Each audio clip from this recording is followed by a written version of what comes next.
Hi there. I'm Meg Riley in Minneapolis, Minnesota, and you've joined another hour of riveting conversation with the VUU.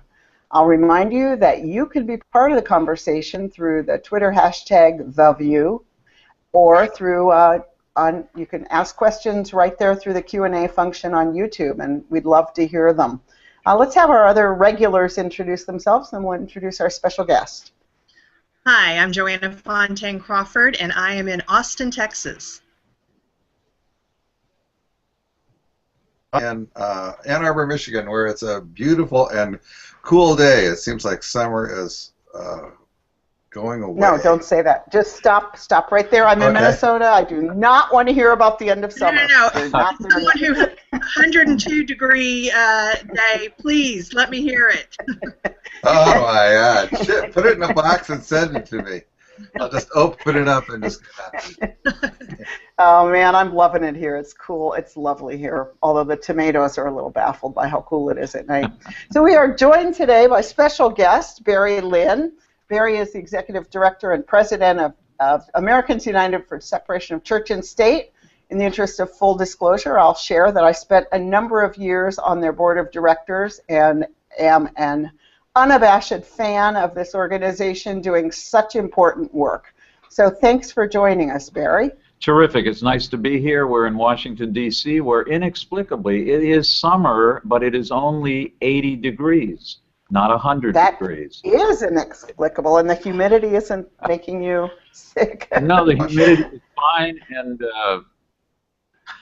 I know it's and no big thunderstorms expected, which is the other great occurrence in summer. So, right. You know, I'm a big fan of Ann Arbor. We're actually going to be out at VUU Fellowship in Ann Arbor in early November, and as a matter of fact, I love Austin also, in part because of the music, which I love, because I'm a huge singer-songwriter fan, and so many people I know and respect in the music business reside, as it happens, in Austin, Texas. And Joanna will be singing her comments today for us, I'm sure. Get your guitar and your cowgirl boots. Oh, she won't. Barry, I'll say, is also a minister with the United Church of Christ and has worked with the ACLU and has really given a life to public service in the ministry and has been a great mentor for me in that realm as well. So before we turn to the what's going on in the world of religious liberty and church-state separation, I just wanted to acknowledge that we're all watching, at least, I don't mean to project, but I'd say everybody here is watching with absolute horror as events unfold in Ferguson, Missouri.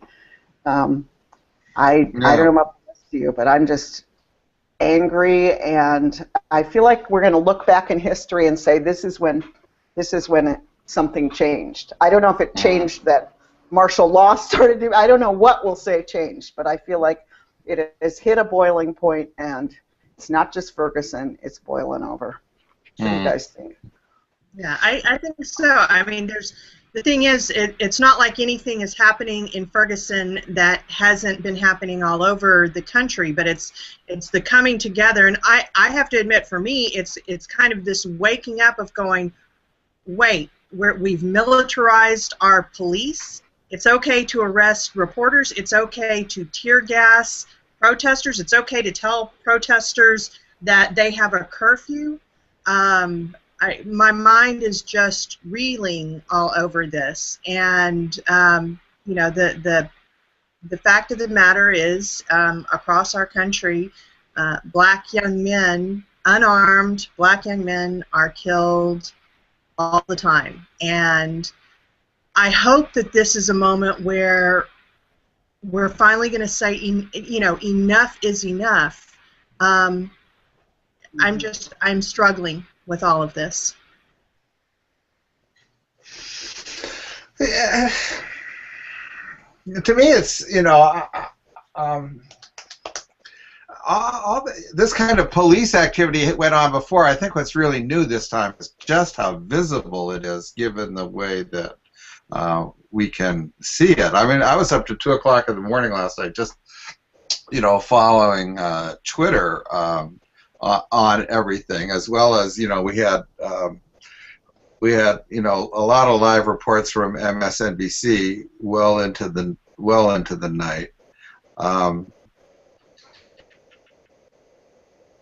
was around the uprisings, Detroit, Newark, Los Angeles, Watts, and all of that was so invisible to the public and on the inside. It was, you got these newspaper reports, and that terrible things were going on.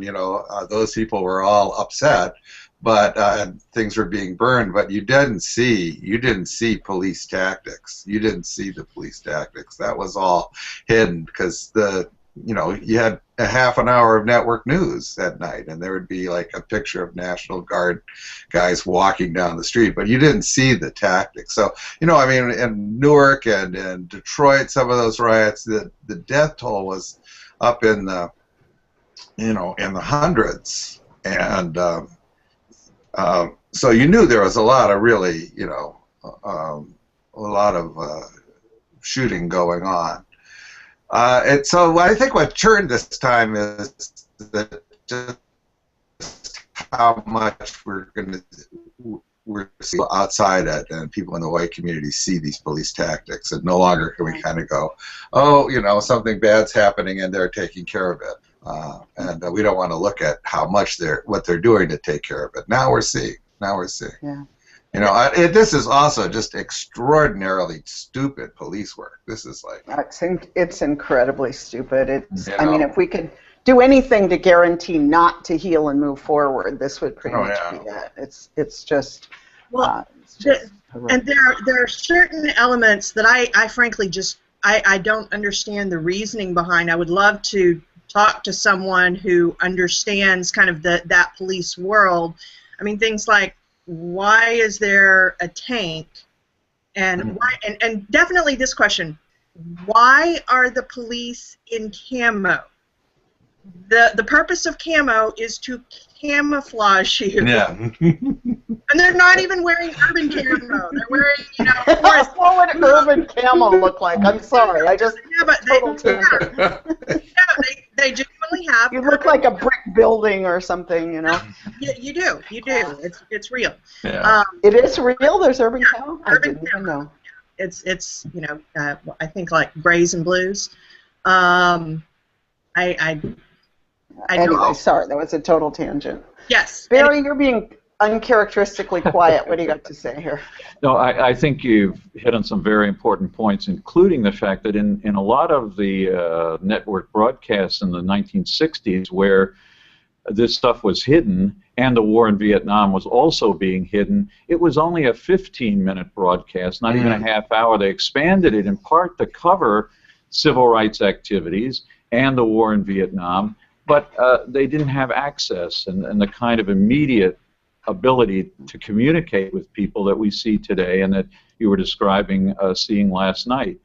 You can't walk, you can't drive as a black or brown person in this country unless you have the expectation in most communities, in most states, that you're going to be the subject of more police interest no matter what you do, or if you're doing nothing, than would be the case if you were a white man driving or walking in those neighborhoods. I also think that it's the imagery of the tanks. It conjures up the worst. It conjures up the tanks in Poland, the tanks in Tiananmen Square, and it's just the worst public relations one can imagine. If police think they're in jeopardy, whether they're correct or not, I think the last thing you want to do is bring in the tanks at all, and certainly not at this point in this volatile situation.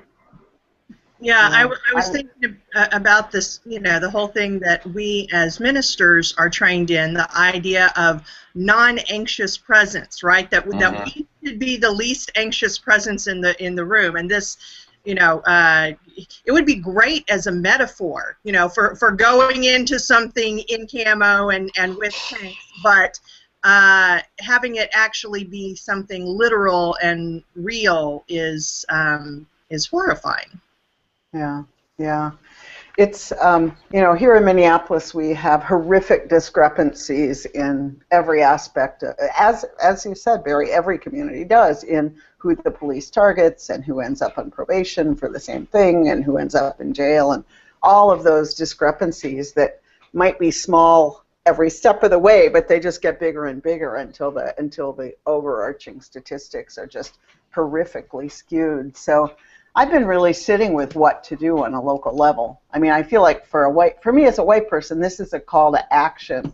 You know, I mean, I have all my thoughts and feelings about it, but it's like, okay, but what am I going to do to try to tilt this in a different way than tanks tilt it? So, yeah, I think what I hope is, I still remember when Matthew Shepard was murdered, and it was all over the front page of the paper. And as a gay person who knew that there had been these murders going on forever, the thing that was astonishing to me was that people saw it and cared. And I do think it tilted the majority, that murder. And I'm hoping that this also is going to tilt the majority of the people who have been a little uncomfortable, but now just say, hold on, this is absolutely untenable. We cannot, white people, step up, you know, and because, you know, I am, as a white person, I'm so conditioned to associate whiteness and safety. So white neighborhoods are safe, white people are safe, white leaders are safe, and I think that this really says to me, if I, as a white person, were in that town, I would not be looking to the white people for safety. I would be looking to the community for safety, absolutely. And I just think, hopefully, this is going to tilt. I'm always hoping for white people to wake up. That's my eternal hope, for white people to wake up and do something. So anyway. Well, I think you know, as a white person, we tend to, or as a middle class person, we tend to, you know, give the benefit of the to the police. Tom, you're breaking up. Tom, you're breaking up. I'm breaking up. Breaking up is hard to do. Quit stroking your beard. Quit stroking your beard. Talk into your mic. Sorry, Barry. This is how professional we are. No, that's good. No, at least Tom didn't sing. Breaking up is hard to do. Oh, that'll come later. Yeah. I have to have more coffee. I don't know if I can talk without stroking my beard. I think it's part of the whole thing. We're always conditioned to give, you know, the police the benefit of the doubt, and wonder whether, you know, kind of, the question is like, well, is this just, you know, did somebody get shot because there was a little overreaction, and the whole, you know, the whole response to, you know, basically, you know, demonstrations, you know, this kind of military response to demonstrations gives us a picture into the police frame of mind in Ferguson, and how frightened and overreacting they were, that you can now look at that and say, well, if this Brown was killed, that the police are in a paranoid frenzy, basically viewing, that's their frame of mind, is that there's the people that they're policing are incredibly dangerous and incredibly volatile, and that, you know, they might do anything. So a kid walking down the street is transformed in their mind into you know, a dangerous person who would attack them and needs to be brought down by any means necessary. Just like a group of 100 marchers are, you know, a rampaging riot that has to be contained. I keep picturing black people took guns to the, you know, Red Lobster that these white guys have been. They would have been dead like before they got to the building. You know. You know, here in Washington, just in the last week, there have been 20 murders. All of the victims were not African Americans, I believe, but mostly they were. This is another invisibility. You know, this is the kind of thing that happens on a regular basis. Washington has had a decrease in violent crime in recent years, but when this happens, there are no cameras. There's barely a report. There's barely a mention of the names of the people that are killed. And this goes on, again, in silence and invisible. The police were not involved in these shootings, but the deaths are real. The community is still very divided and pained from this. And it remains that invisible part of what white America, in fact, all of America, really doesn't see. Mm-hmm. Yeah. Well, and in Florida and in other states that have the stand your ground laws, just in the past couple of years, one of the things that's come to light is there have been so many cases where the ultimate answer has been that a person simply by having black skin is scary, and a shooter is right to fear for their life. I mean, and so to say that your identity, your existence is grounds for someone to feel threatened and for it to be okay to eliminate you. You know, the fact that now we're seeing, you know, that the issue of police doing it, this is happening both police and civilians. You know, yeah. We would hope that our police would be better educated. Yeah. Well, I'll point people to Jake Morrell's wonderful blog that's posted at the CLF Facebook page from the Pathos blog. And one of his points is that white people are always concerned with order, and we should be concerned with justice. So that's it. Facebook.com/CLFUU, Shauna says to tell you. Well, so anyway, be that as it may, we'll all be responding to that ongoing, I know. But we invited Barry here because he knows a great deal about what's going on in the world of church-state separation and religious liberty. And I have to say, I used to follow it very closely. And I've been thinking about other things. But Hobby Lobby kind of woke a lot of us up from a little slumber. And to me, at least, it looked like a huge game changer. So I'd love to hear from you, Barry, how you think that changes the landscape of what else is going on with church-state issues and how it changes your focus. Yeah, Hobby Lobby was certainly the worst single decision on the topic of religion in modern Supreme Court history. It basically held that even for-profit corporations can make a legal argument that they have a kind of corporate conscience that overrides the conscience of other people. In this case, the employees, 20,000 at least employees of Hobby Lobby around the United States. Hobby Lobby said, look, we are a Bible-based Christian group. We play Christmas music at Christmas, you know, in December, and there are other things. We give money to Christian charities. Therefore, even though we're organized as a for-profit company, we still have the right to say we don't believe in most kinds of the most effective kinds of contraception. Therefore, we will not cover it in our insurance plans for our women employees. The court in a 5-4 ruling upheld that judgment, essentially giving what is in some ways a more extreme claim to for-profit companies and even their right to free speech. I mean, we kind of know that corporations do have speech. I mean, that's why they advertise. That's why they spend $1.5 million, you know, a minute on the Super Bowl to have Danica Patrick in a bikini. We know that that is speech, but these companies do not exercise religion.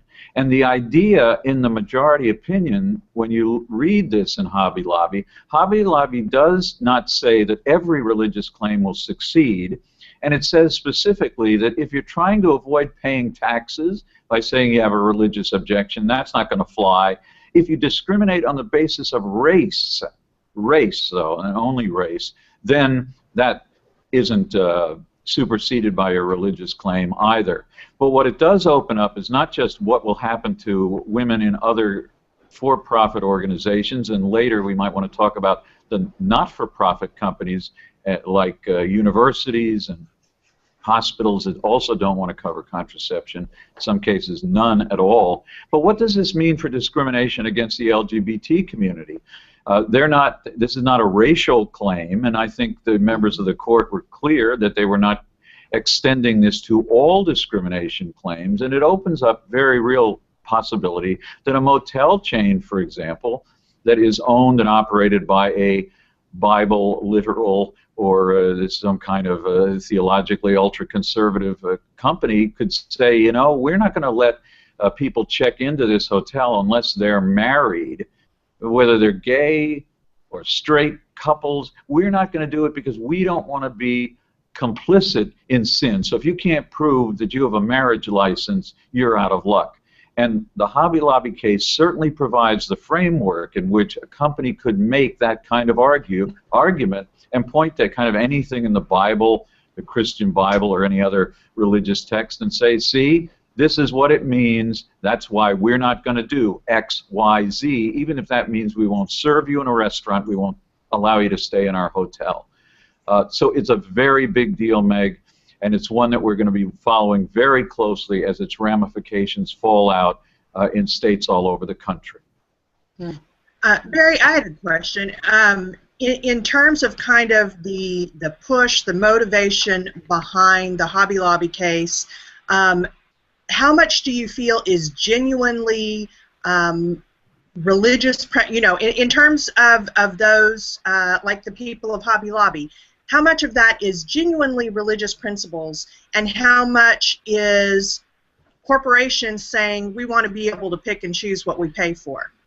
Yeah, you know, I try to be very careful about asserting that anybody who brings a religious claim is not sincere. But in Hobby Lobby's case, I have to make an exception. Hobby Lobby wants to be, or claims they want to be, as pure as Caesar's wife. They want everything. They're against abortion. They're completely against it. Except we found, subsequent to the beginnings of this case involving Hobby Lobby, a lot of peculiarities about the company. For example, that it does have a collection of retirement options for its employees, including funds that actually invest directly in the very companies that make the birth control pills, the birth control devices that are subject to this complaint in the first place. And there are, you know, Hobby Lobby, for people who don't have one of them in their community, has a lot of cheap stuff, and a lot of it's imported from China. And China, as we know, has essentially still has a one-child policy, a forced abortion policy. That they buy their stuff there, they're helping the economy of a country that has loads and loads of human rights violations in its pockets back and front. And then the final thing is, when you take away the right of women to have the most effective contraceptive possible, statistically you increase dramatically unplanned pregnancies, about 30% of which statistically will lead directly to abortions. If you don't allow contraceptives that work, then you end up guaranteeing that there will be more abortions. I should say Hobby Lobby claims that the IUD, the two forms that they will not allow, some of the pharmaceuticals they don't allow, actually cause abortions, although there's very little scientific support for that. It's kind of a fringy pseudo-scientific idea, but people will hear them say, well, this is just as bad as a D&C, this is causing an abortion. That is scientific hogwash. Well, and Barry, I assume that you have, you know, studied the Hobby Lobby ruling more than I have, but wasn't that, to me, that was another kind of shocking thing in the decision, is didn't they basically say it's not about scientific fact, it's what the company believes? And yeah, that's 100% right. It's so bizarre. I mean, it's like we don't really care if it's accurate or not. And I must say, even the Solicitor General in the Obama administration was clearly so embarrassed to even talk about this part of the case. I went to the oral argument. I am a member of the Supreme Court bar. And as soon as Justice Scalia said something about, well, these methods cause abortion, he didn't even challenge that. He was nervous about even getting into this issue, which is one of the saddest things about all these cases, with the exception of a case involving Notre Dame University and a slightly different set of facts, because they don't have to provide contraceptives. They just have to sign a form that says, we won't do this. Government has to find a third party to do it. We represent a woman, a graduate student at Notre Dame. We're the only people who actually represent any actual people in these cases, and their voices are important. We've beaten Notre Dame because of the voices of the women that we have represented through the course of that litigation. If you depend on the Solicitor General, I mean, he's a nice fellow, I've met him, but he's not going to bring the passion that the cases, that the stories themselves brought by women convey to the public. And I would suggest, if you want to look at Notre Dame and our involvement in the case and meet some of the people we've represented, there's a great MSNBC story about it from about a week ago. Check it out. Just put in Notre Dame contraception Americans United. You'll pull it up. Cool. We can put that link up on our Facebook page as well. Thank you. For people. Barry, I'm going to go in a little bit of a different direction, because as I looked at this case, again, I used to pay a lot of attention in the 90s to a lot of local initiatives.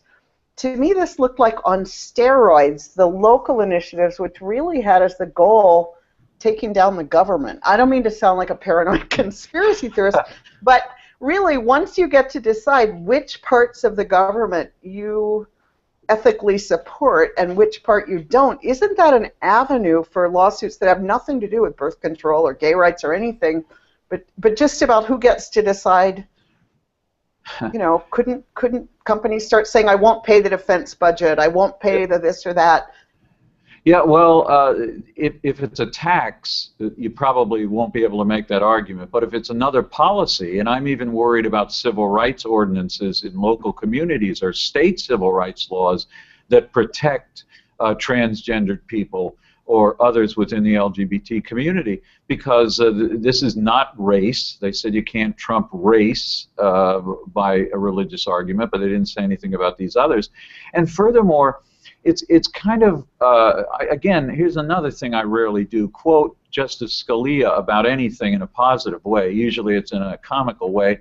But he actually said, in regard to a claim being made by Native Americans some years ago, that to allow Native Americans to use peyote in violation of a state law because of their religious conviction to use this in a ceremony would be, in his words, courting anarchy. Courting anarchy. That's a clever phrase. I quote it here. If you can exempt yourself from a federal statute because you have some non-scientific, or even if it were a scientific claim that was marginally better than the one that they were making in Hobby Lobby, you can't point to Scripture to nullify federal or state law, or you shouldn't be able to, and we'll see how far that goes. You know, I have a book on my desk called the Politics According to the Bible. It's a rather famous book by a professor named Wayne Grudem. In it, he tells you exactly what the position is based on his understanding of the Bible of every single issue. I don't mean just abortion. I don't mean marriage. I mean what fighter planes should be purchased next by the Air Force. In case your listeners don't know or haven't read their Bible, it's the Raptor. F-2 Raptor fighter. It's there. He proves it. I missed that chapter in the Bible. Did you ever sleep through a seminary class, Meg? Because I think I did. I slept through that same class, apparently. Very confusing rapture and raptor. That's right. Hey, that's a good. You know. I will give that's a good point. I will give more credence to the argument that for-profit companies do in fact have religious freedom rights when they can or do take communion or become eligible for the rapture. If I get that information in a dream, I'll take their claim more seriously. Rapture lottery. We're halfway through the hour, so let's take this moment to reintroduce ourselves since we were joined by a latecomer today from the beach. I'm Meg Riley here in Minneapolis, Minnesota, and welcome to The VUU. Hi, I'm Joanna Fontaine Crawford in Austin, Texas. And I'm Barry Lynn, Executive Director of Americans United for Separation of Church and State, right here in the belly of the beast, Washington, D.C. And I'm Tom Shade here in Ann Arbor, Michigan. And I'm Hank Perth, and I'm speaking to you from Eastham, Massachusetts, where I'm on vacation with my family and my in-laws.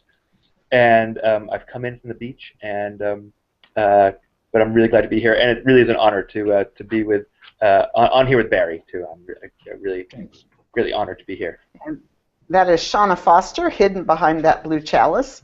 I don't know if it's a bad hair day or quite what's going on, but Shauna is hidden, but wants you to know that you can ask questions with the Q&A app or by using hashtag the VUU on Twitter. And Hank, there are bananas behind you.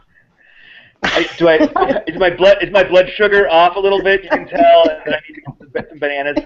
Exactly. So Barry, what do you think? What do you think comes next? Where do you see this going? Well, I see Hobby Lobby. There will be efforts by the religious right, as there always have been, and there were even prior to the decision itself, to try to get exemptions from other things that they don't like, other provisions regarding health care, other sections of the civil rights laws. They want special privileges, the very things that they ironically say you shouldn't have. That is, if you're a gay person, you shouldn't have it. If you're them, you apparently should have it. But I wouldn't want people to think that this is all doom and gloom. There was another bad decision in the Supreme Court this year on the doom and gloom side from Greece, New York, where 5-4 majority of the court essentially said, look, even if you have only Christian prayers that start a proceeding of a town council in this little town of Greece outside of Rochester, New York, you can do it, but there were some caveats, and we've been able, and other organizations have also been able to, I wouldn't say exploit, I would just say use the language of the decision itself to find ways to at least include more people. So we have had a number of minority religious faith members, as well as a number of atheists who have actually now gone to their city councils and said, look, if you're going to have these kind of introductory feel-good statements, we want to say something also.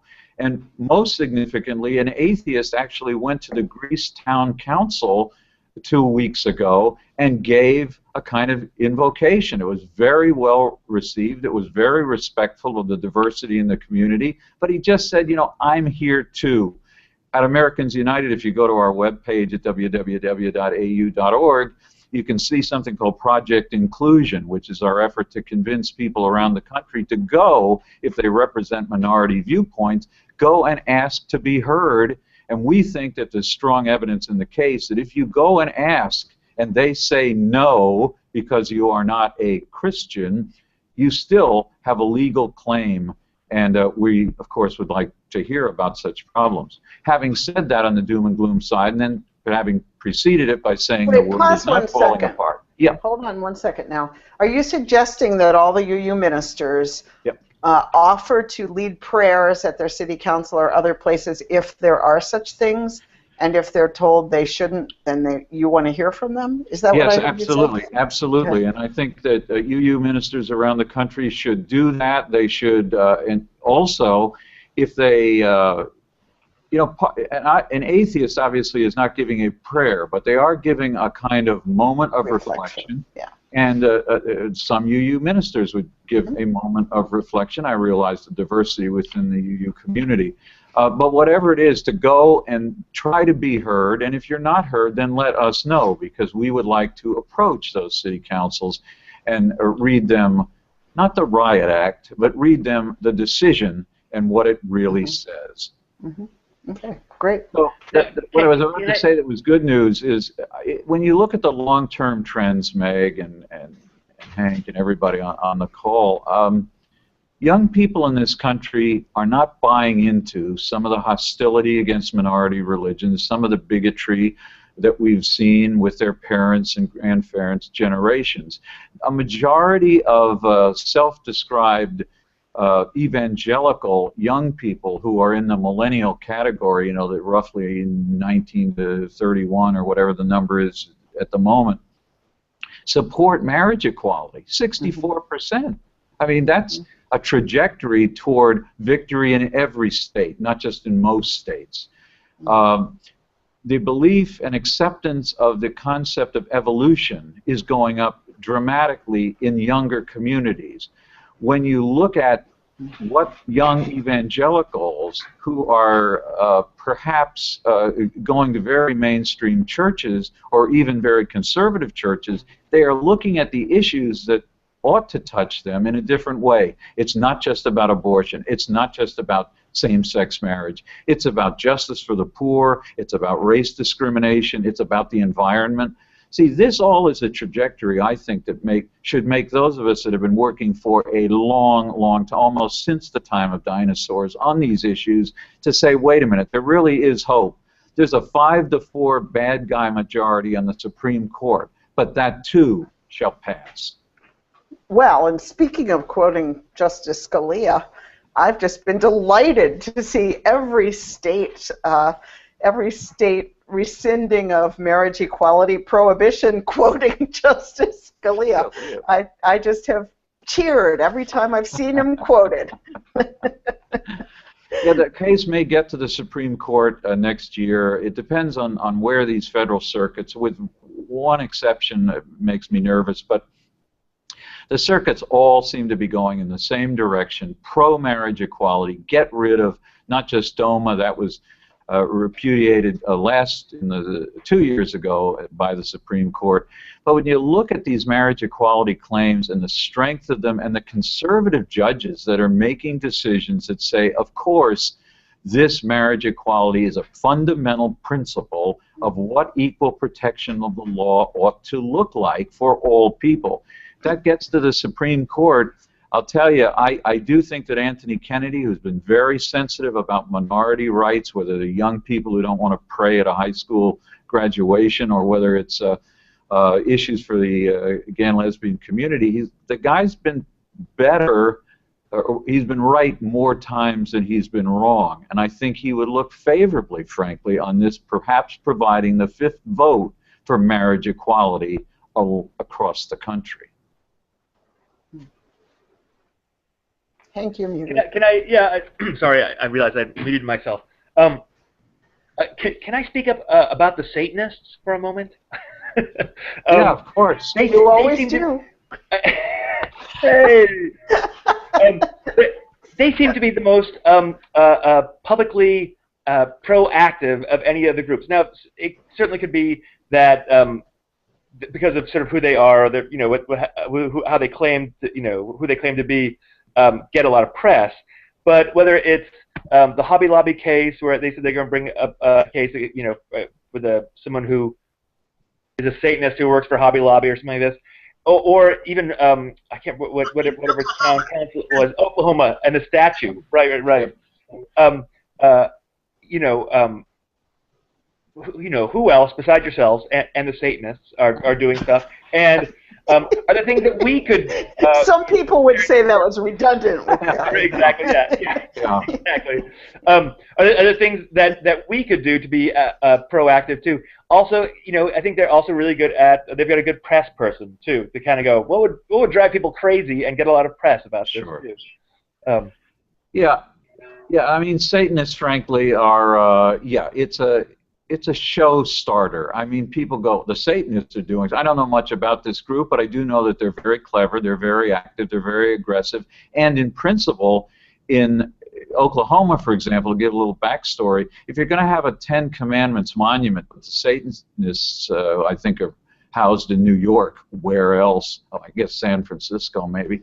The Satanists go, well, we want a display also. And under these rules that the religious right was so adamant to support in other circumstances, let us have an open forum. Everyone must be allowed to speak.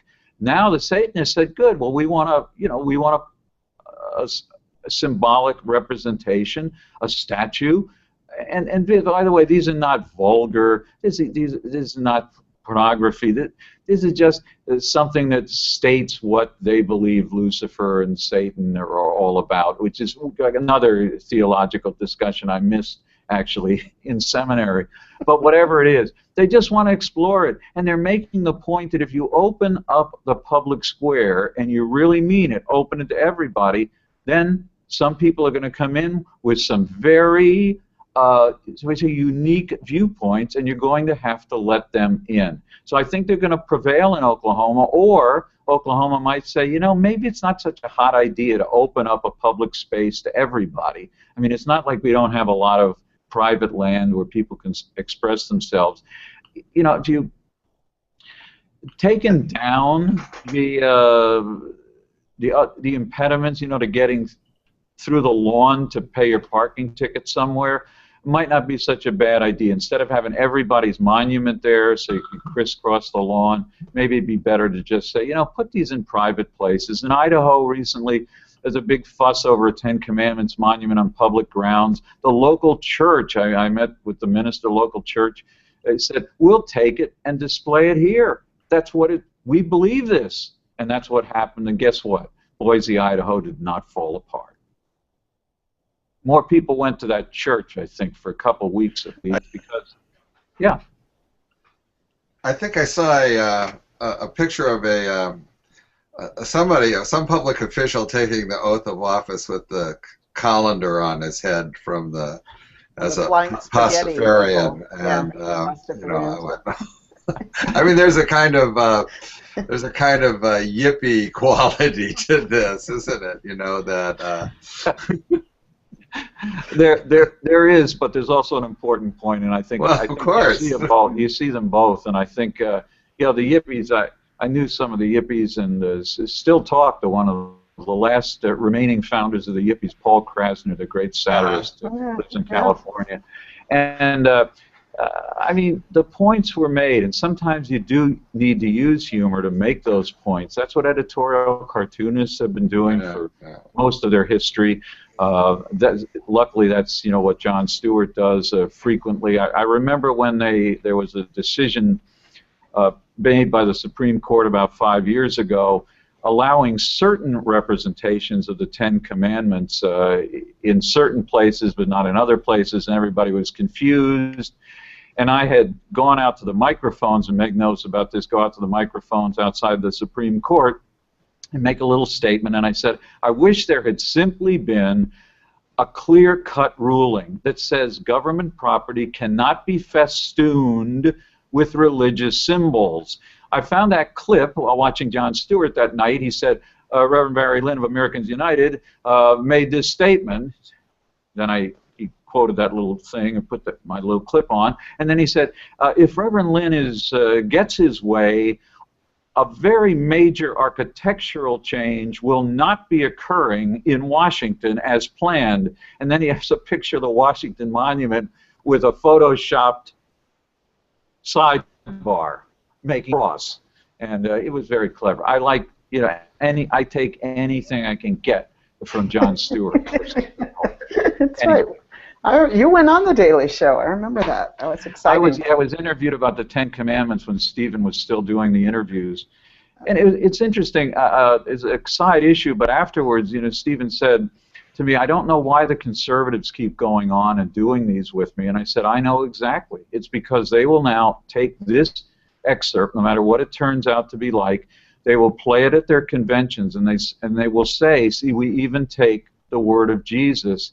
to the Daily Show.'" And that's true. And he said, "How do you know that?" And I said, "Because I go to their conventions." And I put clips with Bill O'Reilly up whenever we have a convention.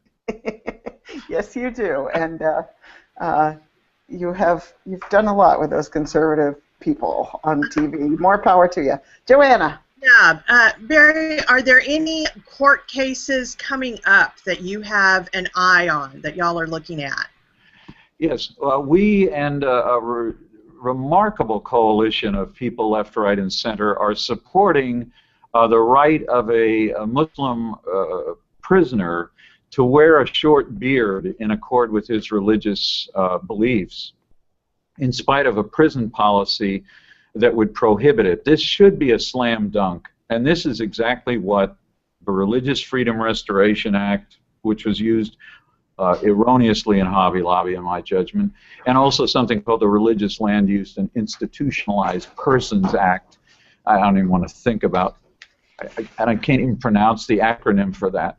But this is it says that, you know, you have cut religious people who are prisoners a break unless it has a substantial bearing and interference with good order in the prison. A beard, unlike denying someone a certain kind of medical coverage, wearing a beard does not have an effect on anybody else. It's not a long beard. He's not going to be hiding razor blades in it. I don't think they give you razor blades in most prisons. But you know, it's just silly that this cannot be and is not an obvious slam dunk decision. It will be heard by the United States Supreme Court. I'd be surprised if it wasn't a 9-0 decision across the board. It's going to be argued this fall. And then we're also looking at these non-profit organizations like Notre Dame that are still refusing, in many cases, any contraceptive coverage, even signing a document that says we won't provide it, you have to find a third party to do so. Now, when you think about this, those of us who were around during the Vietnam War know that if you or a friend wanted to be a conscientious objector, you would virtually have to write a treatise citing at least 3 or 4 saints of the church, Bible citations, to prove that you were a conscientious objector, or you didn't get that status. With these institutions, a religious hospital or college, all you have to do is sign a paper that says, I'm just not going to do this. It's against my sense of morality. It's, I think, 432 words or something like that. People refuse to do that on the basis of a so-called religious claim. They won't even sign a paper that says, I won't do this, get somebody else to cover it. When we took that case to the 7th Circuit Court of Appeals, Richard Posner, one of the most conservative judges who's not on the Supreme Court, asked the Notre Dame lawyer, it was a little more legalese than this, but he basically said, so you won't sign the paper because of your religion. Are you kidding me? Are you kidding? I mean, it was ridiculous. He wrote a decision that just blew this argument away, and I'd like to see if this gets to the Supreme Court, as it likely will, absent some other interventions, that even Justice Scalia might echo his kind of mentoree, Mr. Posner, and say, are you kidding me? There's some things of so limited, and because this is Unitarians, I can speak in Latin. This is so de minimis. This is so trivial. You can't make it be the basis for a claim to deny women even third-party coverage for birth control. That's absurd. Wow. How much Latin do you get on this show? You know, I didn't know trivia was a Latin word. No. Hank, what are you going to say there? I was going to say, Barry, do you think that all of the sort of the religious right and the political right's pro-religious actions are actually sort of hurting religion in America? You know, sort of looking at the bigger picture, I personally feel like, oh my gosh, the more that they try to make a state religion, the more everyone will look at religion as a state-run religion, and then we'll end up like England, where no one goes to church, and I mean, we may be going down that route anyway, but or heading to a whole new sort of thinking about religion in America. But I certainly think that a great damage to sort of religion occurs when these things sort of come in supposedly to help religion. No, I think you're 100% right, and I think it's I'm asked to speak at a lot of conventions. Someday I hope to even get invited back to the Unitarian confab. I spoke to the American Atheist Convention in Salt Lake City, which happened to be over Easter weekend. I'm sure that was all just random. But I said to them, you guys are making the case for atheism, but frankly, one of the things that's also happening is the religious right is making the case for atheism, because they are so weird, they are so much on the fringes, that they do poison any construction of religion at all. I've been at parties. My wife is a doctor, and I'm forced, therefore, to go to some fancy dinner parties, and I mean, I'm shunned. I'm sure she is too, Barry. No, I mean, people go, Reverend Lynn, he's probably some kook. He probably has a TV show on that where he tells you how often you're going to go to hell and how many times a day you do something that justifies that. But then when they find out what I do, then it's very different. Then, oh, you're one of the good people. But the poisoned atmosphere that we can't even think seriously about the fundamental questions that you debate in UU circles, and people debate and have debated from the beginning of time, like, why do we exist at all? Why is there a universe? It doesn't have to be. Is this purposeful? Is there a purpose to the universe? What is the nature of this Jesus fellow? What did he do? Why was he transformational? And others at the same time period floating around the same part of the world were not. I mean, these are important questions, but they get lost when a person simply says, religion equals nut equals, could I please have a drink and talk to somebody else? Right.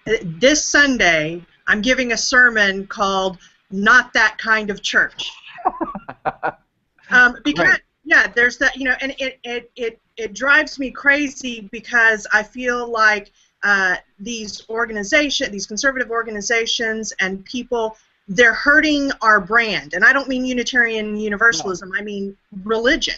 You know, there are people who need us, and they're not even going to consider us an option because of this, you know, this label that's being attached to all of us. No, very true. And I think in a sign of hope here, I mean, when we fought the anti-marriage equality ballot initiative here, it was the best I've ever seen of religious and secular people really in partnership. And religion did not equal homophobic. It was Catholic equals homophobic. You know, the Catholics were the money behind it here, and they were that. But every time that religious people went out and said something about God and sin and damnation, the Lutherans, bless the Lutherans, were just out there, and the bishop, and it really made a huge difference. I'm convinced it's why we were the first of 31 states to defeat that sucker. Yeah. And so I think at the same time, when people do step out, it's the only thing. I always think of Rosemary Edward Ruther saying that religious people need to untell the big lie that God ordained oppression. And Barry, I think you're being a minister. How do you think that's affected your voice there with Americans United? What do you think would be different if you were not a minister doing that work? Well, I mean, I wouldn't get some of the other speaking opportunities. I might still get the one for the American Atheists, but I mean, I wouldn't be speaking in local churches, and I wouldn't be having some of those opportunities because it would be seen as frightening. You know, Louis Gohmert is a Texas member of Congress. Perhaps he's known to some of you. I testified a few months ago on the state of religious freedom in America. The Republicans get 3 witnesses, the Democrats get 1. They often call on me to talk about these things. And I basically say, look, there's a dizzying level of religious freedom in this country. Unless you happen to have a minority religious faith, then sometimes you have problems. In some communities you have problems if you're a non-believer, non-theist. But otherwise, not a big problem. The other 3 people, of course, said the sky is falling on all good Christians. Louis Gohmert, when it came for his time to question me, and you can also find this everywhere on the internet, this Louis Gohmert, Barry Lynn, and you'll see this, he decides to spend his 5 minutes deconstructing my theology.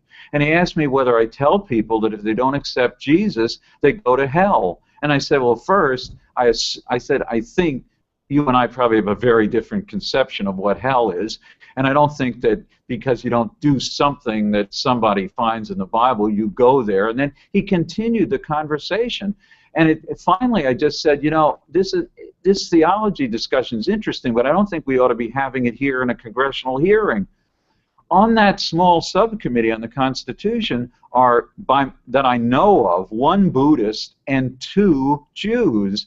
And I guess they've come to they didn't intervene in this. I mean, they were smiling, and they came up to me afterwards. But I think it's just that this kind of nuttiness just shocks people. They can't believe that somebody would actually have a congressional hearing and devote his 5 minutes to chastising me for not being enough of an evangelist for his view of hell, and therefore not presumably saving just 3 of his colleagues right on that panel.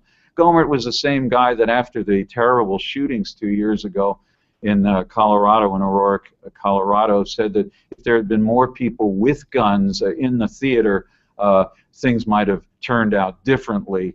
He later had to backpedal a tad on that one. we refrain on this show from saying anything about Texas at moments like this, don't we, Joanna? Well, what I was just thinking is, you know, sometimes we do grow them a little crazy down here in Texas, but from what I've seen, that happens in all 50. Yeah, it certainly does. I think I've already established that I like Austin. You know, I think there's no invitation to come to Austin that I don't say yes to, just because you have Waterloo Records, which is the greatest record store in America, and I have so many friends down there, and I could name drop if you wanted, give you well-known, not so well-known artists that people ought to go and hear in Austin. Oh, yeah. You've got to play. Now, I know we just have a few minutes. Barry, I'd love to ask you kind of a personal question, that I bet a lot of our ministers would be interested in, which is, what do you do for yourself spiritually to not let this drag you down, to stay positive and to stay strengthened for doing this work, this very important work that you do? You know, I have and we're going to have you go. Hold on, you're going to go out on that question, but first I'm going to intervene one from Daniel in the audience, because it's our first audience question the whole hour, so I want to reward Daniel. Daniel wonders if there are any cases similar enough about the Hobby Lobby issues that it might get revisited, or if you imagine that particular constellation of issues will go back to the courts. Yeah, I think the next one will be on some public accommodation question involving a member of the LGBT community who is denied a service, perhaps in a hotel. I think that's the most likely next one outside of these not-for-profit organizations like Notre Dame that refuses even to sign this document that says they won't cover contraception. Those cases are going to get to the Supreme Court eventually. And the one on nonprofits may get there as early as the next term. They'll make some more announcements about what they're going to take early in October. So that's very much on the vantage point. As far as personal, you know, I have a big community of people who support what I do and what I did during the post-Vietnam era, what I did against the death penalty. All the things that I've been involved in have great communities of support, and they do tend, as Meg pointed out, to be religious and secular. On the death penalty, for example, we're finding people like one of my kind of nemeses on church-state issues is Jay Sekulow, who was a top lawyer for Pat Robertson's empire. But I once asked him what he thought about the death penalty, and he said he was completely against it, not on legal grounds, but on moral grounds. And I said, would you say that in a video, because I happen to be moderating something at the anti-death penalty convention in Chicago, and I'd love to show this. And he blew people away. He's clear. He's absolutely clear. Even people like my former radio partner, Oliver North, oppose the death penalty under all circumstances. You know, I can call him up. I know this will shock some of your viewers, but I can call him up and say, look, there's an execution. It's going to happen. They wouldn't listen to me. They wouldn't. The governor wouldn't take a call from Barry Lynn, but they're the right on the right side of the fence. They would take a call from Ollie North, and he'd say, you know, look at this case again. This is the kind of thing that should not happen in America, and he does that, and I have to give him enormous credit for it. So forming alliances, as long as they're not ones where the other side is not dealing in good faith, very important. But we can never lose sight of the team we're with, the people that support what we do, and the extraordinary strength that they give to what we do. I'm going to be at a folk festival that I've gone to ever since high school over this coming weekend near Philadelphia. And I will wear probably one of my T-shirts, one of which says, I believe in an America where the separation of church and state is absolute. John Kennedy said that. And I'll walk around that field, you know, with thousands of people, and more people will stop me and say, let me read that, or let me see who said that. And they endorse, even if they don't have any idea who I am, they endorse the concept, and that gives me a tremendous amount of strength. It gives me more strength than one can imagine, and it's one of the things that keeps me doing this seemingly forever. Well, we are all grateful for your long-term commitment to this and for the fabulous work you've done. Thank you so much for spending this hour with us. Thank you. I enjoyed chatting with all of you, and you can eat the banana now. There you go. See you all next week. Great to have you with us. Thank you. Gonna go off. Bye.